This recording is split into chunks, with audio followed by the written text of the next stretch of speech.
La resurrección como piedra esencial del Evangelio.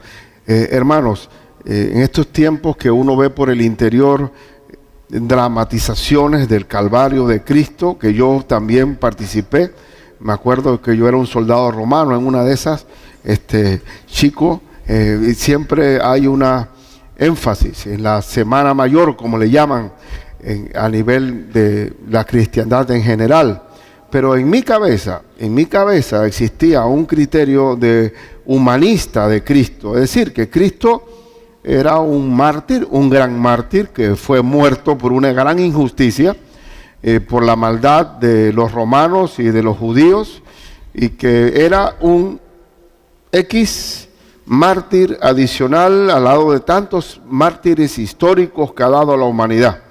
Es cierto que sabía que había muerto por mis pecados, pero los pecados, de la humanidad entera, no por los míos. Nunca personalicé la fe de Cristo, era algo colectivo, general, que no me tocaba a mí personalmente en mi corazón.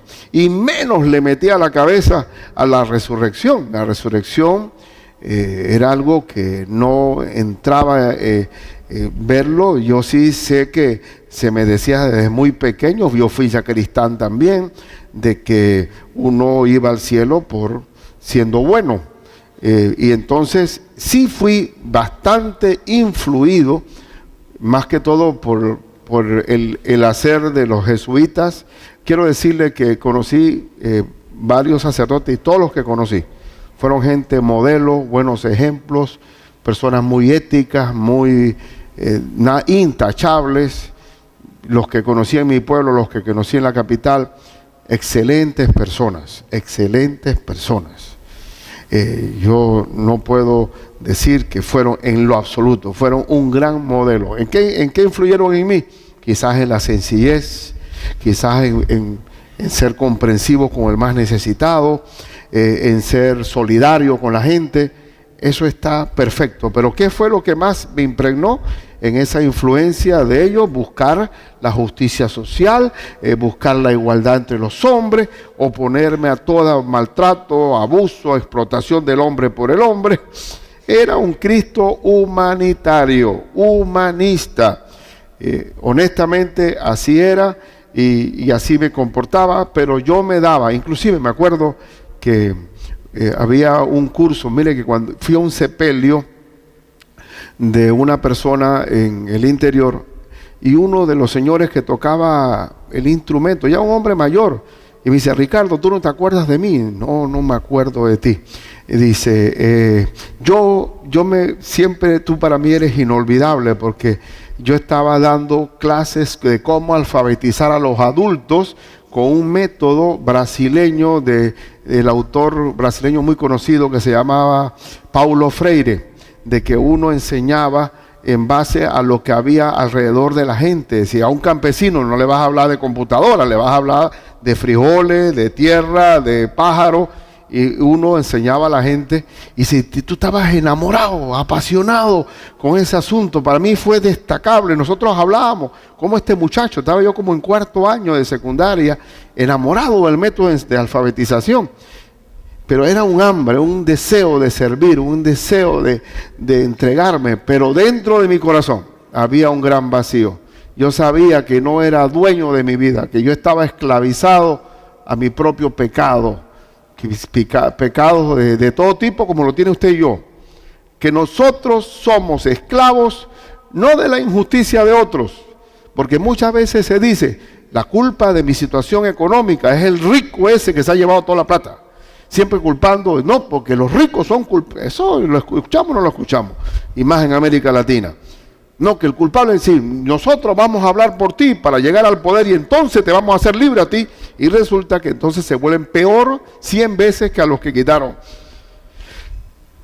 Y así estaba uno buscando una verdad, buscando ahí, pateando latas, tratando de entender qué es lo que Dios, qué es lo que era mi vida, hasta que llegué a conocer a nuestro Señor Jesucristo como lo más grande, la maravilla de ser libertado de mi opresión primero, de entender un mundo que es injusto, no por el hombre, por el hombre mismo sí, pero por el pecado del hombre.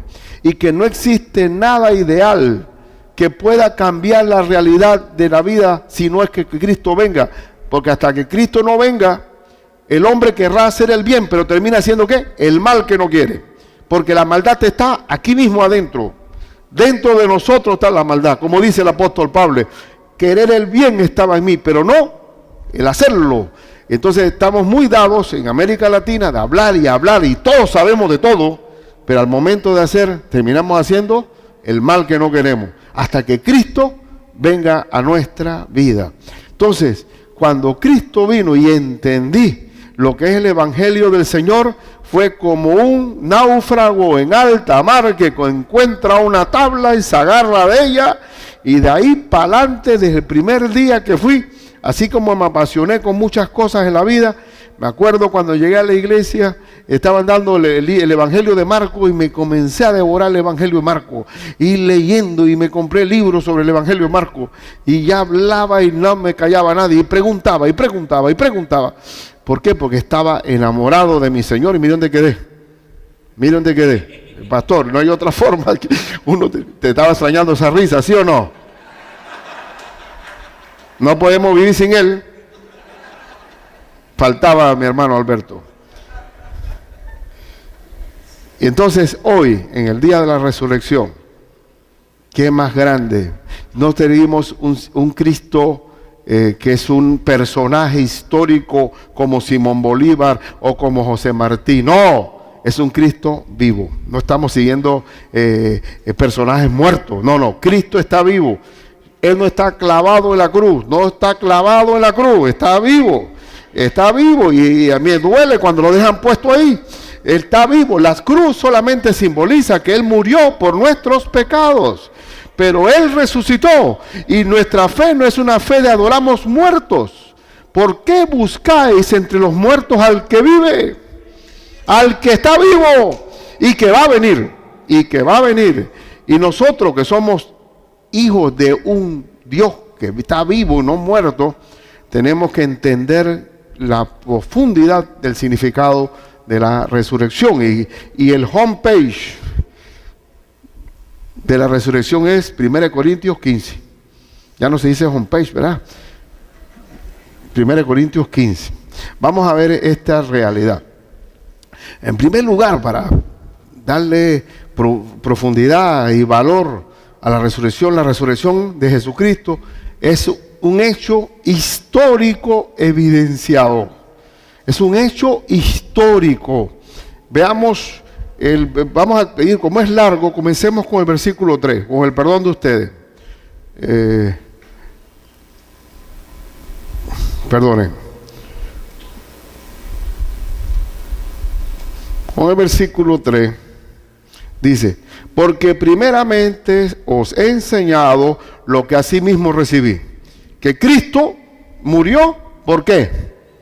Murió por morir, por una injusticia, no, por nuestros pecados, conforme a las Escrituras, conforme a la Escritura. Antes, todas las profecías dichas en el Antiguo Testamento apuntaban a que el Mesías tenía que morir, ¿por qué? Por nuestros pecados. Así que la muerte de Cristo estaba ya profetizada por el Señor, y también era necesaria para el perdón de nuestros pecados.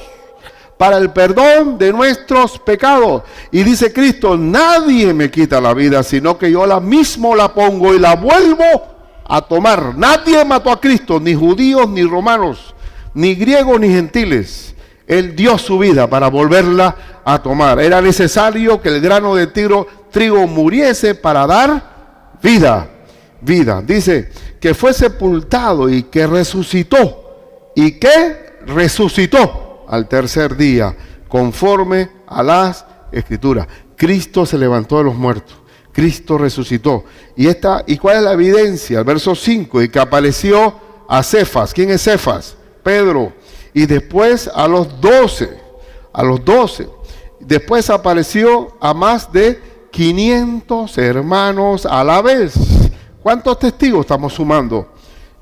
De los cuales muchos viven aún y hoy ya, y otros ya duermen. Después apareció a Jacobo, o sea, a Santiago, después a todos los apóstoles y al último de todos, como a un abortivo. Mire cómo hablaba Pablo de sí mismo, como un abortivo, es decir, ¿qué es un abortivo? Un prematuro, un hijo prematuro. Después, un abortivo me apareció a mí, porque yo soy el más pequeño de los apóstoles, que no soy digno de ser llamado apóstol, porque perseguía a la iglesia de Dios. Ojalá que lean más este versículo, porque hay algunos que muy fácilmente se ponen el título de apóstol. Y Pablo mismo dice, yo no merezco ser llamado apóstol, lo que es la humildad, ¿no?, del apóstol. Dice, bueno, pero vamos a leer los puntos pertinentes. Aquí dice que es un hecho evidente. Nosotros estamos siguiendo a un Cristo resucitado, atestiguado, evidenciado por testigos oculares que lo vieron con sus propios ojos. Un Cristo resucitado. Y vamos a hacer rememorar el momento de la resurrección de Cristo leyendo Lucas 24, 36 al 46. Lucas 24, dice la Escritura: mientras ellos aún hablaban de estas cosas, Jesús se puso en medio de ellos y les dijo, pasa a vosotros. Entonces, ¿cómo fue la reacción de ellos? Entonces, espantados y atemorizados, pensaban que veían, ¿qué? Espíritu. Y esto es importante cuando dice la palabra espíritu aquí, porque el capítulo 15 de Corintios es una reprensión a la iglesia de Corintios, que estaba influida por los filósofos griegos de que no creían posible una resurrección corporal de los muertos.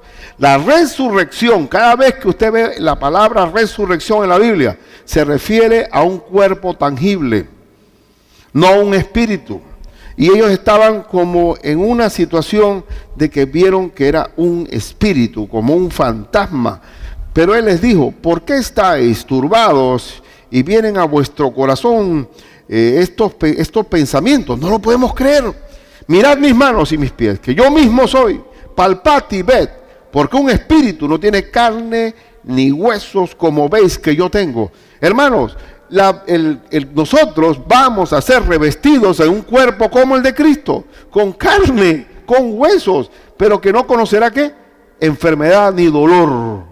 Porque nosotros tenemos la idea influida hasta en la Edad Media.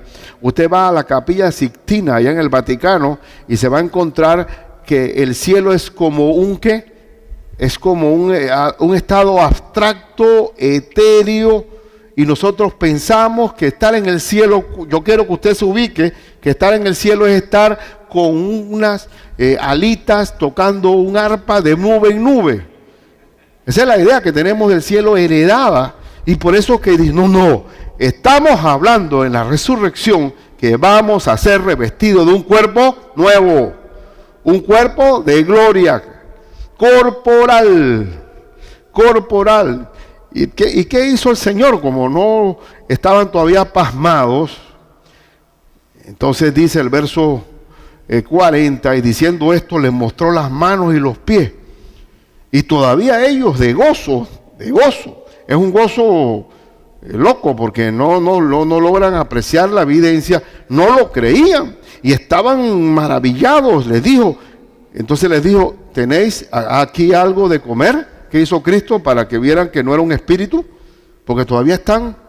Yo supongo que nos va a pasar así a nosotros igual. Cuando de repente viene mi papá y me dice, hijo, ¿cómo estás? Y yo, ¿será? ¿No será? Y estaremos en el cielo y estamos saludándonos, y me encuentro con mi hermano Eduardo González que partió, y cuántos hermanos, pastor, ¿cómo estamos? ¿Será un espíritu? ¿Será? Yo me supongo que es lo mismo para nosotros cuando estemos ¿qué?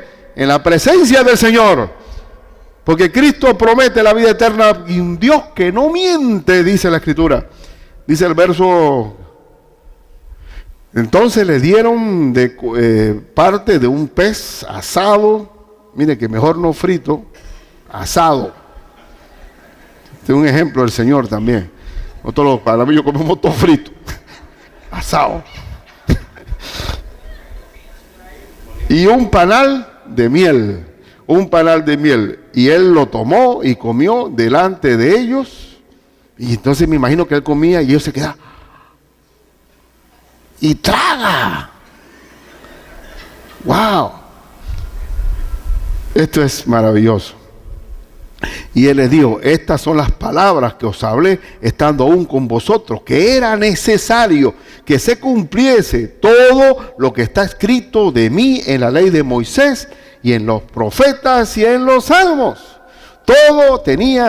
Cristo tenía que morir porque estaba profetizado que iba a ser así, y una muerte con una causa, por nuestros pecados. Entonces les abrió el entendimiento para que comprendiesen las Escrituras. Y algo más grande que la misma resurrección es la autoridad de la Biblia. ¿Cuándo vinieron a tener entendimiento? No ante un Cristo vivo, sino ante la evidencia bíblica. Eso es importante, este asunto. También quiero remitirle, ya que estamos en Lucas, el libro de Hechos también fue escrito por el médico Lucas, y como médico, sabe que el médico tiene que llegar a un diagnóstico, y para llegar a un diagnóstico tiene que basarse en la evidencia, en los síntomas. Un médico improvisado, no, a mí me parece que tú tienes esto. No, Lucas es el evangelio más ordenado. ¿Pero por qué es ordenado? Búsquense en Hechos 1.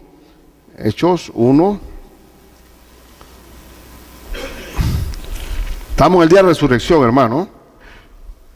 Dice 1 al 3, dice, en el primer tratado, oh Teófilo, hablé acerca de todas las cosas que Jesús comenzó a hacer y a enseñar, hasta el día en que fue recibido arriba, después de haber dado mandamientos por el Espíritu a los apóstoles que había escogido, y a quienes también, después de haber, escuchen bien, a quienes también, después de haber padecido, se presentó vivo.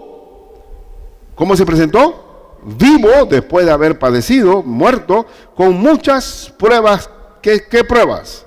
Indubitables. ¿Qué significa indubitables? Que no admiten duda. Indubitables, apareciéndoseles durante 40 días y hablándoles acerca del reino de Dios. No solo, a veces pensamos, bueno, se le apareció a 500 más 12 más 1 más 1. Bueno, vamos a sumar los que vieron.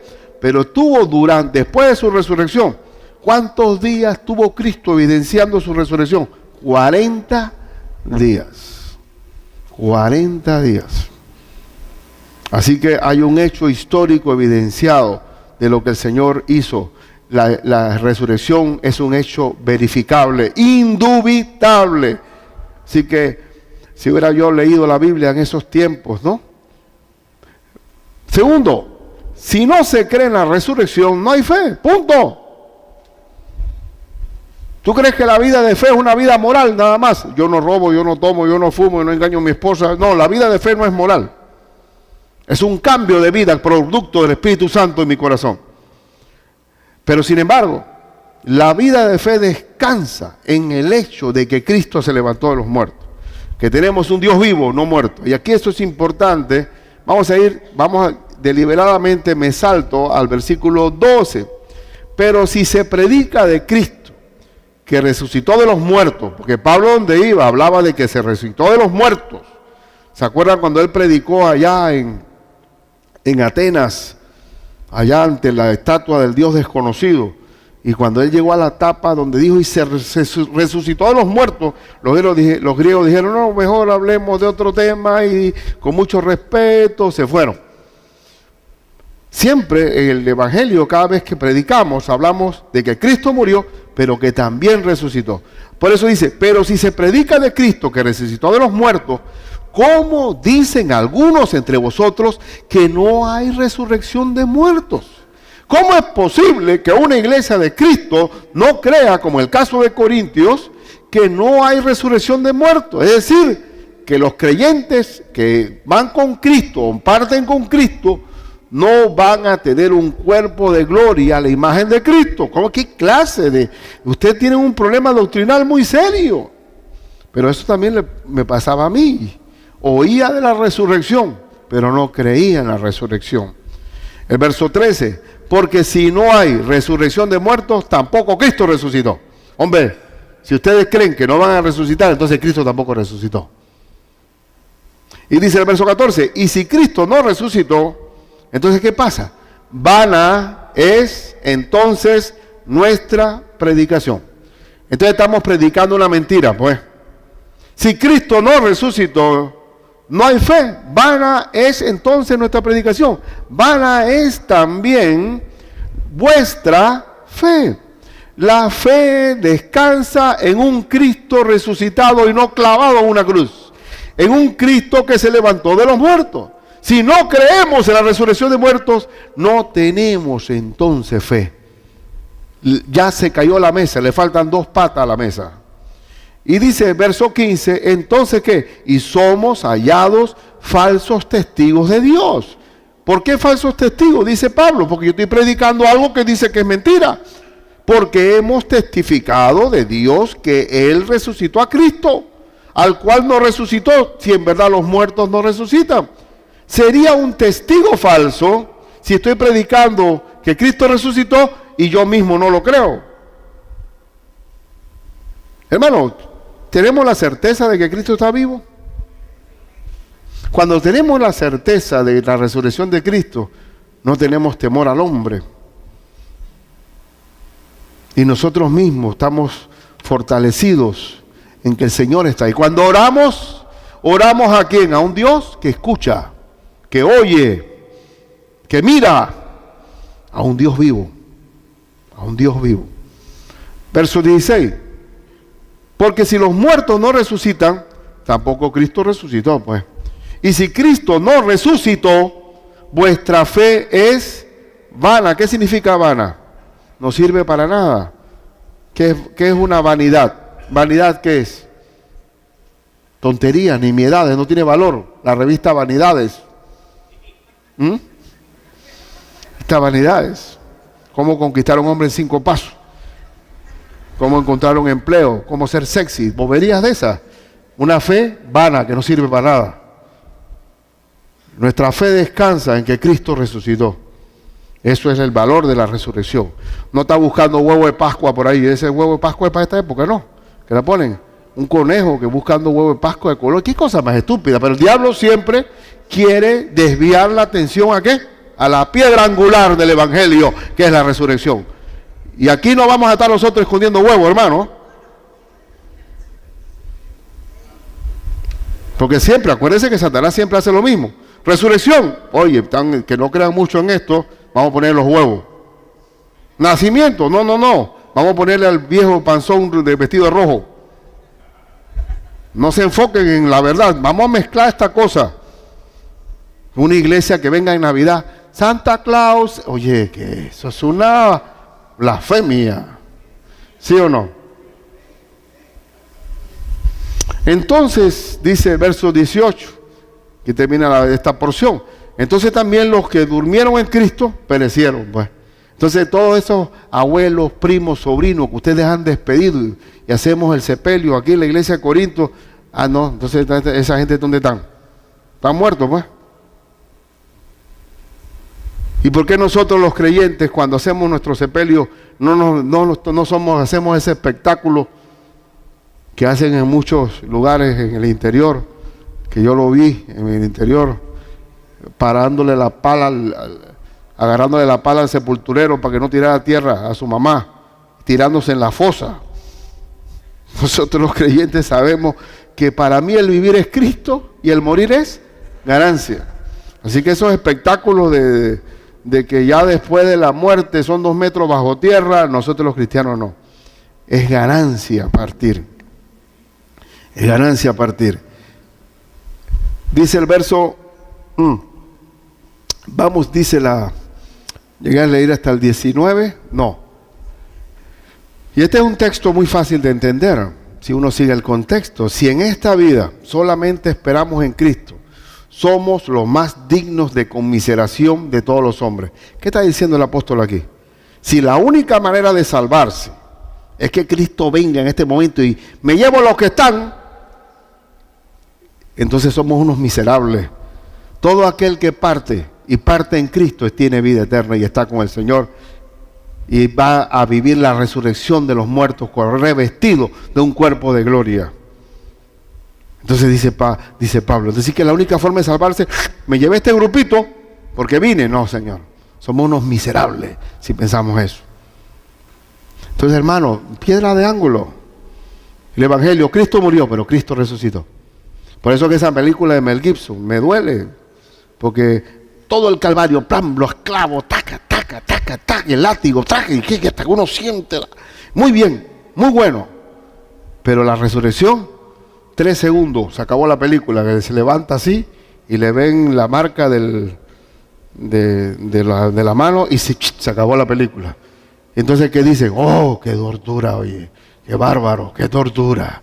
Hasta que sientes tú que ese creyente es un tipo mártir. Como muchas veces, ¿no? Que cuando queremos un Cristo muerto, así mismo es la fe. Sin alegría, sin optimismo, sin victoria, una fe apenada, una cara de beata que tiene la gente, una cara de almidonado, de gente sin. ¿Por qué? Porque sigue a un Cristo muerto. Cristo se levantó de la tumba. Cristo, ¿cómo es? La tumba es.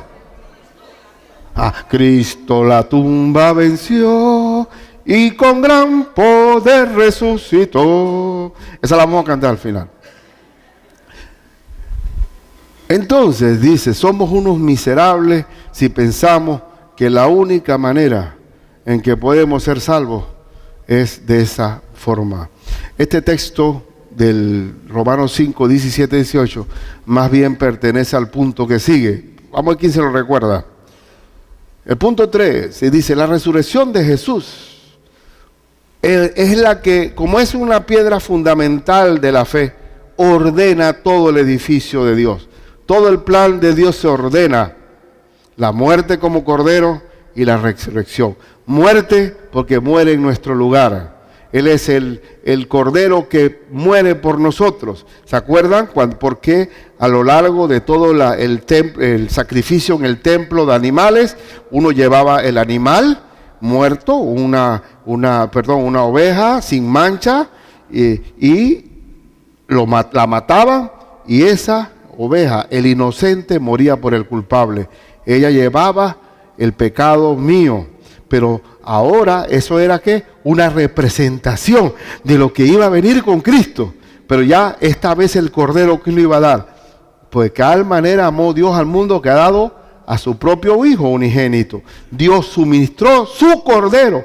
¿Para qué? Para que muriera una vez y para siempre por todos nosotros. Y por eso que a través de la resurrección Dios ordena todo lo demás. Vamos a ver este texto. No puse aquí el versículo, discúlpenme. Vamos a ver pues del 20. Dice, mas ahora Cristo ha resucitado de los muertos, primicias de los que durmieron. Es un hecho. ¿Quién es el primero? El primogénito de la resurrección de los muertos, Cristo. Él es la primicia, Él es el primero. Porque por cuanto la muerte entró, aquí viene por qué pertenece este texto al Romanos 5 aquí, porque por cuanto la muerte entró por un hombre, también por un hombre la resurrección de los muertos. A ver, ¿quién es ese primer hombre por el cual entró la muerte? ¿Quién? Adán. Y por un hombre también entró la resurrección de los muertos. ¿Quién es? Cristo Jesús. Porque si alguno dice, bueno, no es posible que por Adán yo haya estado muerto. Pero sí, porque si tu papá es muerto, tú no naciste, hermano. Nosotros heredamos la naturaleza caída de Adán. Por eso que Cristo tuvo que ser concebido directamente por el Espíritu Santo para no heredar el pecado original de Adán.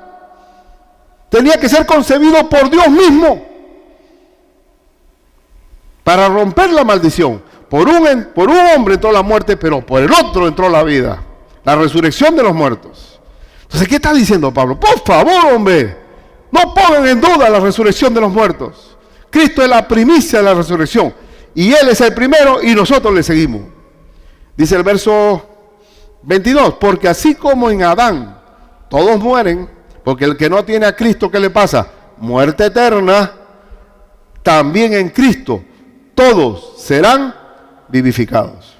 Todos los que creen en el Señor Jesucristo van a tener, tienen vida eterna. El que en mí cree, tiene vida eterna. Romanos, ahora sí vamos a buscar Romanos 5, 17, 18. Romanos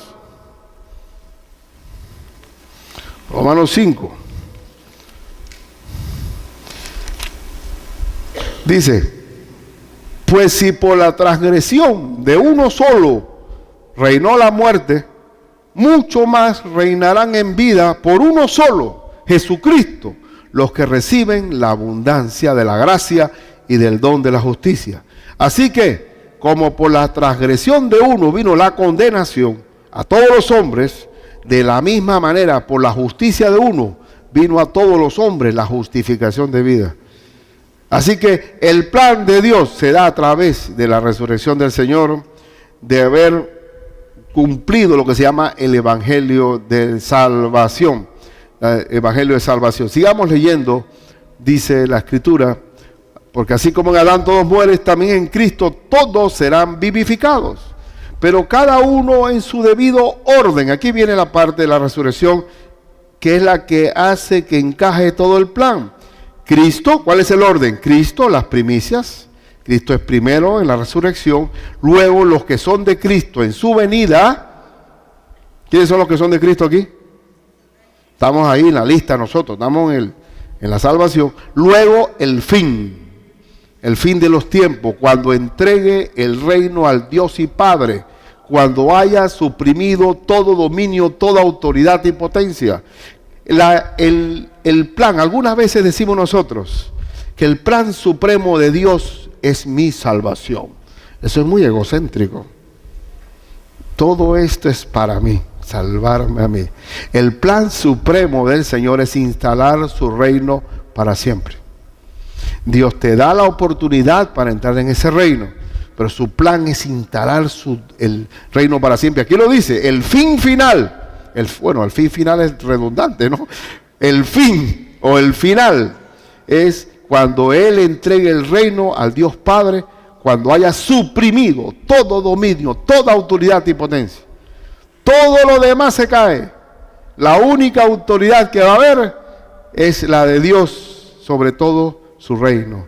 Porque preciso es, dice, es que Él reine hasta que haya puesto a todos sus enemigos debajo de sus pies.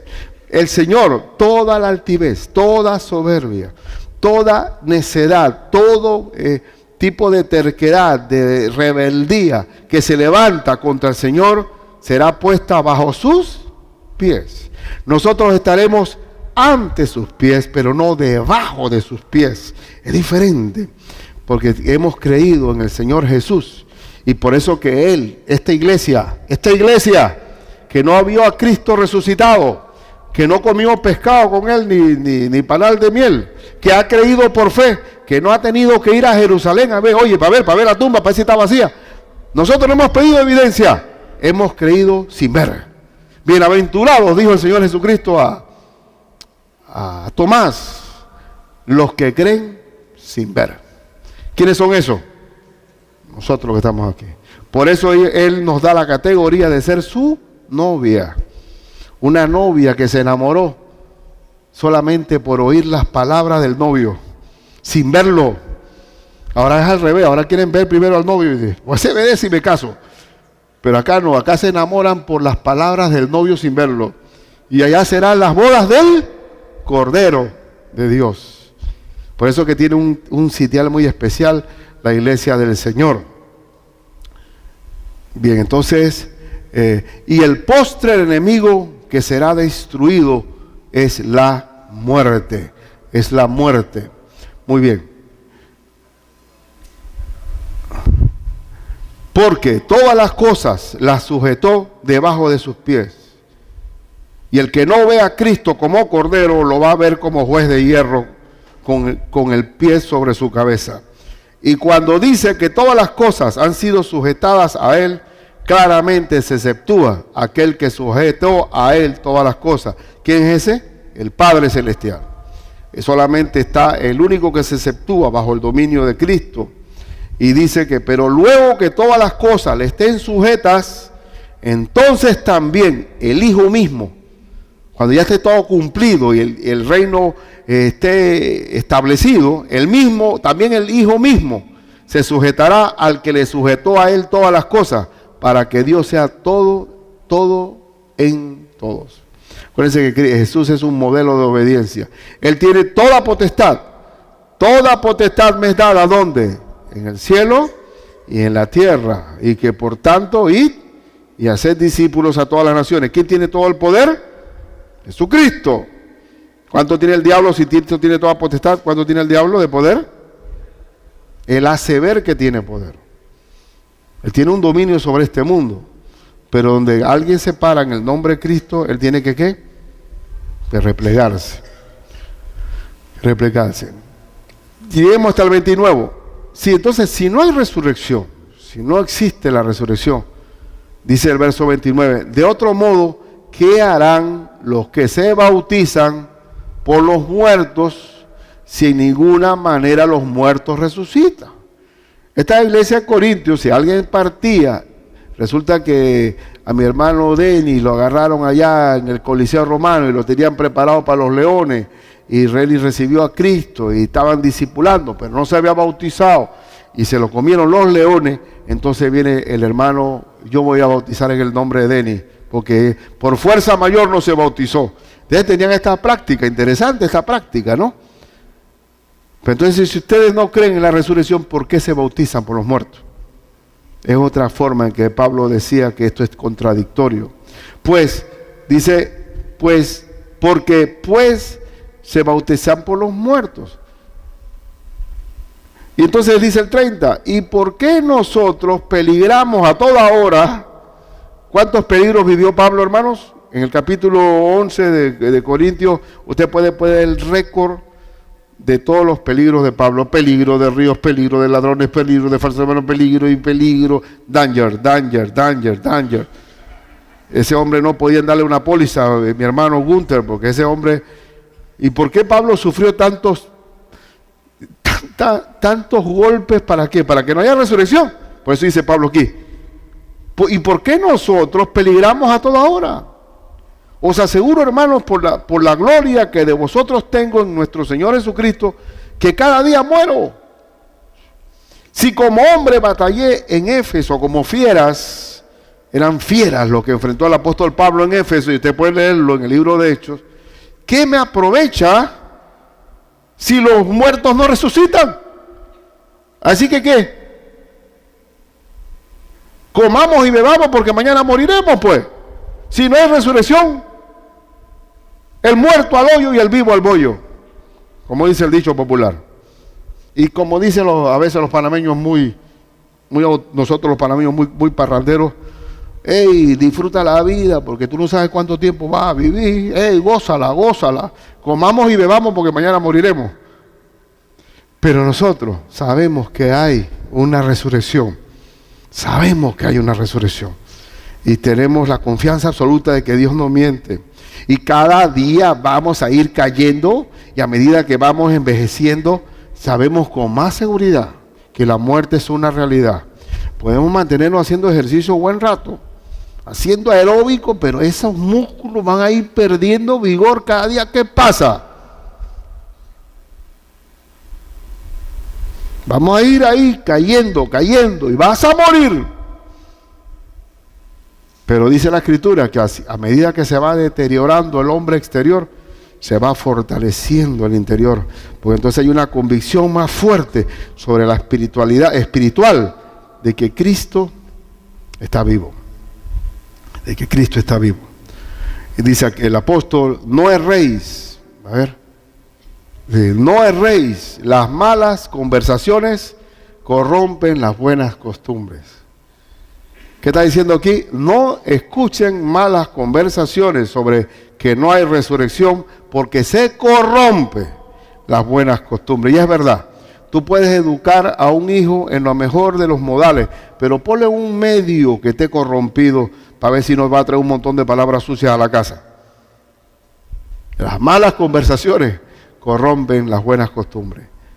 Dice la Escritura, velad debidamente y no pequéis, porque algunos no conocen a Dios, para vergüenza vuestra lo digo. ¿Cómo es posible que algunos aquí no conocen a Dios porque niegan la resurrección de los muertos? No conocen a Dios.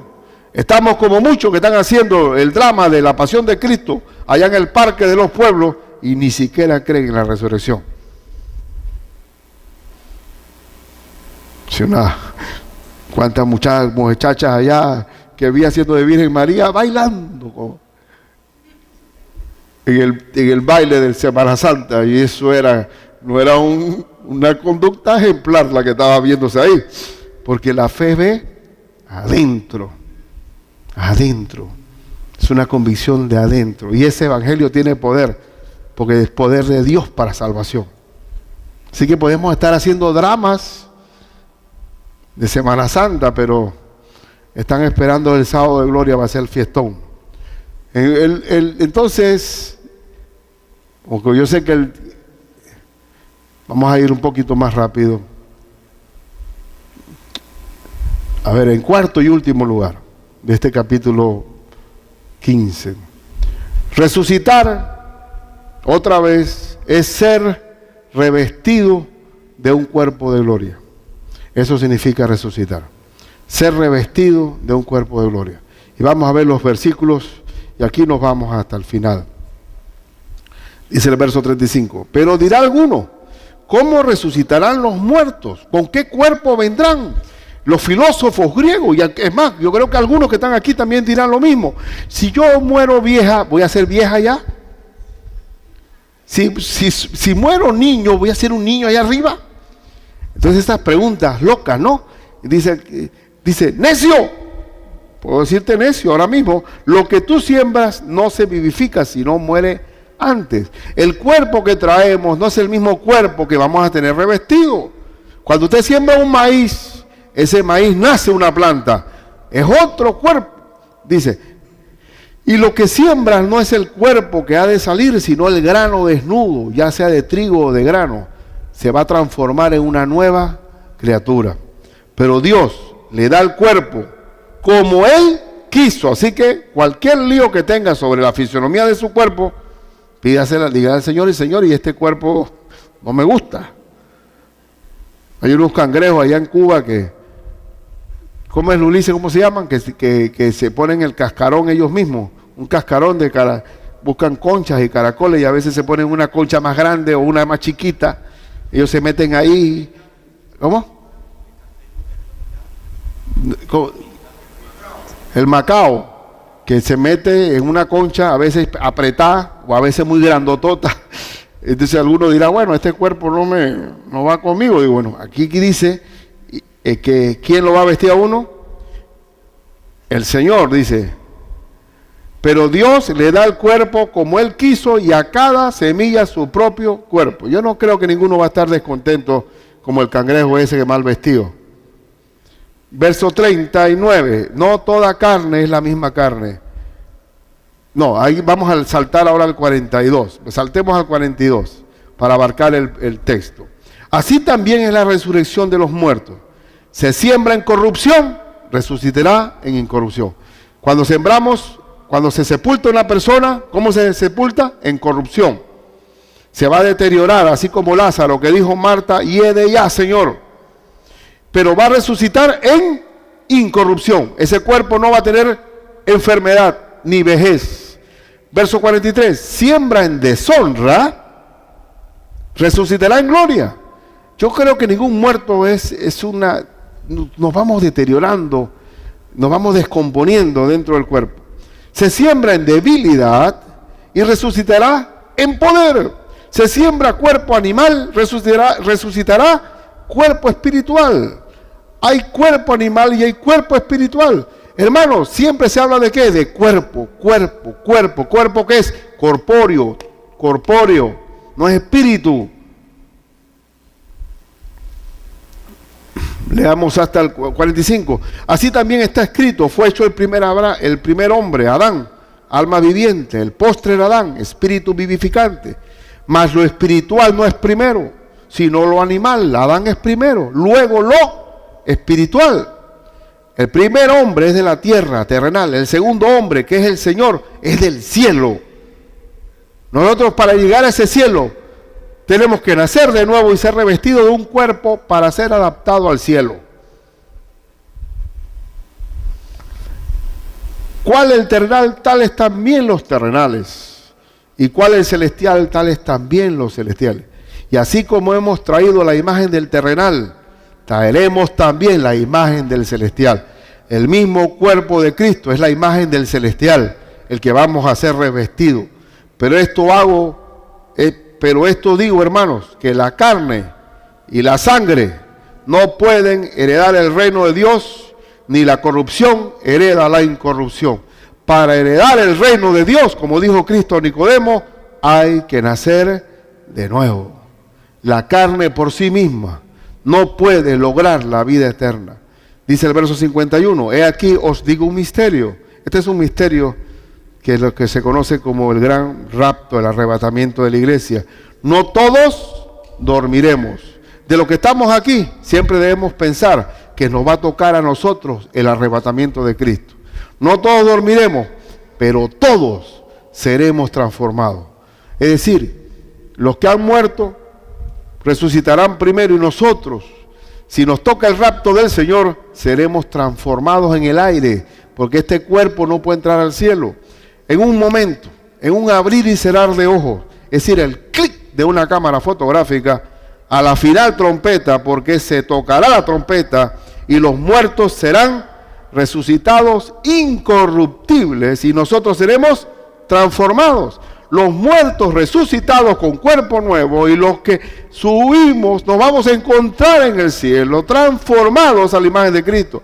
Eso sí es grande, hermano. Yo espero a Cristo, no al anticristo. Hay hermanos que están esperando al anticristo. ¿De dónde nació el diablo? Que si será de dónde será. Y están pensando en el diablo. Yo no estoy esperando al diablo, yo estoy esperando a Cristo.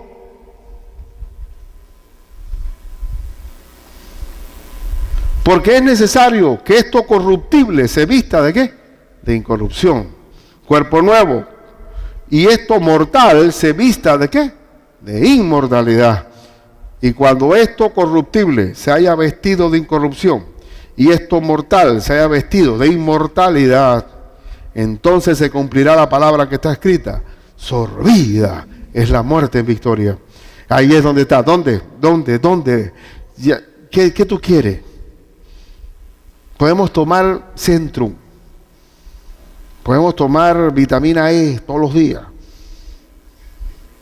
Oíste, podemos ponernos, ¿cómo es que era el betún ese que se ponía? Pomada Morgan para ocultar las canas. Podemos piropearnos como los viejos allá en el supermercado. Oye, qué bien te ves. Y si tú le dices de vuelta qué bien te ves, se ponen bravos. Podemos engañar la muerte con un poco de cosmético, estirarnos en todas formas, estirarnos hasta que ya quedemos que cuando alzamos la mano se levanta atrás el pie. Pero de que vamos a morir, vamos a morir. Por eso que dice, y cuando esto corruptible se haya vestido de incorrupción, ahora ¿qué vestido tú quieres? ¿El corruptible o el incorruptible? ¿Ah? ¿Cuál preferimos nosotros?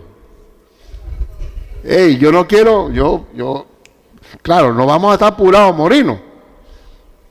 Pero yo quiero mejor el otro vestido, que no se aja. Y dice, y esto mortal se haya vestido de inmortalidad, entonces se cumplirá la palabra que está escrita. Sorbida es la muerte en victoria. ¿Dónde está, oh muerte, tu aguijón? ¿Dónde está? ¿Dónde está, oh muerte, tu aguijón? Ya no hay. Dice, ¿dónde, oh sepulcro, tu victoria? Hermano, no tenemos que hacer grandes mausoleos. ¿Dónde, oh sepulcro, tu victoria? Ya que el aguijón de la muerte es el pecado, ya con Cristo está echado afuera el pecado y el poder del pecado, la ley. Ahora Cristo cumplió la ley por mí. Mas gracias sean dadas a Dios, que nos da la victoria por medio de nuestro Señor Jesucristo. Nos da la victoria por medio del Señor Jesucristo.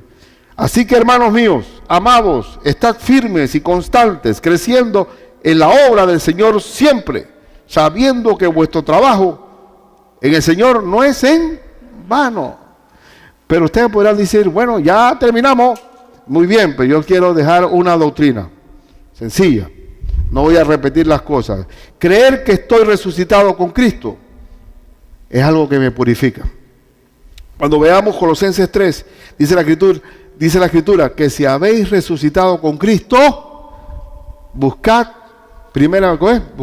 las cosas de arriba, donde está Cristo sentado a la diestra de Dios. Poned la mira en las cosas de arriba, no en las de la tierra. Cuando uno está enfocado en las cosas de arriba, eso es porque tengo el valor de que Cristo está resucitado. Eso me purifica. Cuando veo que Cristo, tengo la apreciación, valoro la resurrección de Cristo, me purifica a mí mismo. Yo quiero eso sí, vamos a buscar este texto, por favor. Vamos a buscarlo. 1 Juan 3, 2, 3. 1 Juan 3 dice: amados, ahora somos hijos de Dios y aún no se ha manifestado lo que hemos de ser. Pero sabemos que cuando Él se manifieste, seremos semejantes a Él, porque le veremos tal como Él es. Y todo aquel que tiene esta esperanza en Él, se purifica a sí mismo, así como Él es puro. Cuando tengo el enfoque en la resurrección, de que seré semejante a Cristo, que tendré presencia con Él en el reino de los cielos, eso me purifica a mí mismo. Me da esperanza. Todo lo podemos perder, pero el amor de Dios nunca lo perderemos. Me hace no temer a la muerte. No tememos a la muerte. Mire, nosotros tenemos que ubicarnos. Ay, ¿cuántos años de vida me quedan? Yo no sé. Ya yo no veo mucho. Ya yo no estoy viendo bien. Sí, claro, ¿cómo vas a ver bien si estás más viejo? Estás más viejo y haciendo siempre, realzando la verdad. Hermano, no debemos pensar así. Nosotros tenemos que pensar en la resurrección. Así nos llama el Señor, a pensar en la resurrección. Aún la vejez es pecado. La jubilación es pecado, pensar en la jubilación, porque eso es mentira. No, que cuando yo me jubile, es que la voy a coger suave. Tú vas a ver que voy a una mecedora, voy a irme a pasear a Florida con mi mujer y vamos. Mentira, los jubilados lo pueden testificar aquí que no es mentira, que eso es una mentira. Va a haber lío y va a haber achaque y va a haber problemas. Va a haber más medicina y resulta que te jubilaste y ahora la vida es más cara y ganas menos. Nosotros no podemos enfocarnos en la jubilación, sino en la resurrección. En la resurrección, porque si piensas en la jubilación y no en la resurrección, vas a vivir amargado y frustrado, porque es una mentira del diablo que va a haber una mejor vida. Falso. Y si estás endeudado, peor. También debo pensar, enfocándome en la resurrección, que voy a encontrarme con los seres que perdí, que no perdí, que ganaron. Con mi papá, con mi hermanita. Mi hermanita que tenía 27 años, se iba a casar, ya estaba todo arreglado para la boda y tácate, se chocó. Y el mismo mes murió mi papá también. ¿Tú eres que yo, por qué será que no guardé luto por ellos? Porque yo sé que me voy a encontrar con ellos. Y cuando nosotros estamos enfocados en la resurrección, amamos la venida de Cristo. No le tenemos miedo a la venida de Cristo. Hay hermanos que no pueden leer el Apocalipsis y el Señor viene y cómo me va a encontrar. Mejor que no venga. Pero cuando estamos pensando en la resurrección decimos, ven Señor Jesús. Estoy preparado para recibirte. Así que el último texto para leer. Estamos el día de la resurrección, el último texto, vamos. Segunda de Timoteo 4, 7, 8, cuando el apóstol Pablo iba a ser decapitado ya, y ya era una ofrenda grata al Señor, iba a morir. ¿Cuáles fueron sus últimas palabras? Una de sus últimas palabras. 4, 7, 8, Dice, he peleado la buena batalla, he acabado la carrera, he guardado la fe. Por lo demás, me está guardada la corona de justicia. ¿Dónde estaba enfocado Pablo? ¿Dónde? ¿En la cárcel? ¿En su muerte? Me está guardada ¿qué? La corona de justicia, la cual me dará el Señor juez justo en aquel día. Y no solo a mí, sino también a todos los que aman su venida. Cristo viene, amemos la venida de Cristo y enfoquémonos en la resurrección. Y vamos a cantar, ¿cuál cantamos hoy?